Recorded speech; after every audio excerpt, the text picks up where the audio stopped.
Kuhusiana na swala la kuweka akiba, nimepata maswali mengi, watu wananiuliza, sasa nimeweka akiba lakini kila baada ya muda naitumia. Ukiweka akiba kabla hajafikia lengo naitumia. Sasa nina suluhisho dogo hapa kwa dakika moja au mbili. Suluhisho ni kuwa na kitu kinaitwa mfuko wa dharura, emergency fund.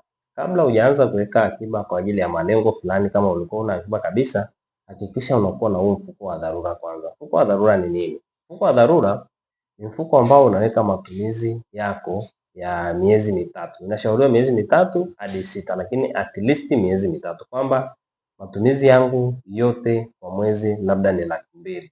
Unatakiwa uwe na 200,000 mara miezi mitatu, ili uweze kujua kwamba ikitokea changamoto yoyote katikati wakati unaweka akiba, unaweza ukaisimamia. Kwa hiyo ni lazima uwe na hiyo akiba ya angalau miezi mitatu. Hiyo ndio itakayokusaidia usiweze kuingia kwenye mfuko wako wa akiba kuichukua. Kwa lazima uwe na akiba ya miezi mitatu, lakini ukiweza unatakiwa utengeneze akiba ya angalau miezi sita. Kwa hiyo ni lazima ujifunze kwamba ili usitumie akiba yako, ili usiingie kwenye mfuko wa akiba na ukaitumia ukaipeleka kwenye matumizi mengine, ni lazima uwe na mfuko wa dharura, an emergency fund. Kwa hiyo chukua matumizi yako, andika matumizi yako yote, zidisha ya mwezi mzima, alafu zidisha mara tatu. Kama ni 200,000 kwa mwezi, zidisha mara tatu, uwe na 600,000 kwenye mfuko wa dharura.